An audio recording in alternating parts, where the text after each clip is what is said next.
All right, here we are back in the shop today.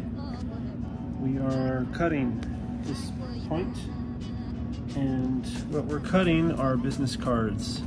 This sheet is set up for 10 names. I only have 9 on here today. So with cutting, there is often an element of sort of balance or mirror to the cutting that can create symmetry. So in this case, we have a symmetry top to bottom here, but if we do cut this one off first and then focus on these 8 names, we have the symmetry of these 4 and these 4. And then as you cut down further, you have the symmetry of these 2, 2, and 2. So we'll use that, those properties to help with the cut. So I'm going to go ahead and get this cut started, put on a little time lapse, and explain a little bit more coming up next. Okay, so a little break here now that I've got my first cuts done.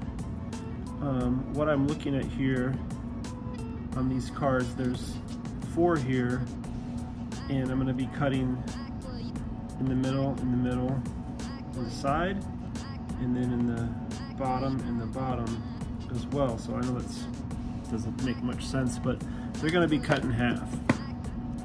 So what I'm looking for is balance for these margins, this margin and this margin. And there's, you know, it's printing, it's paper, so there can be some slight jitter and irregularity between one sheet to the next, but it's to a minimum. So I'm also looking at the crop marks, which are, you're gonna see those appear here. So you can see those marks showing up here. That tells me that my cut is accurate. Got some more of those on the back, which you can see those lining up faintly. And as I said, there is some jitter, maybe ½ millimeter of jitter. We can accept that.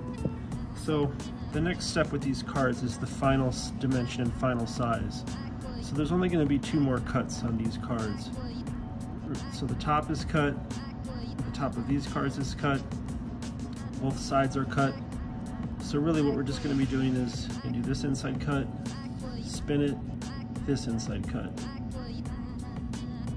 And we're also going to be doing this bottom cut, spin it, bottom cut here. The better your printing is, the better your cutting can be. So that's the step we're at now.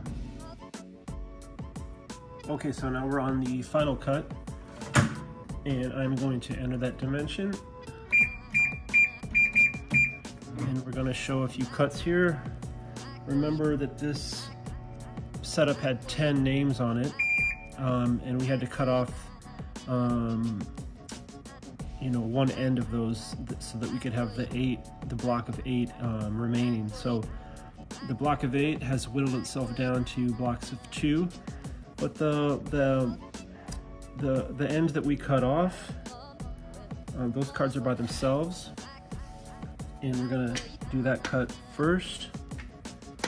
The reason that there's only 1 is because this order was only for 9 names, so there was 1 spot that was not utilized. So give you a little taste of the cutting action in real time.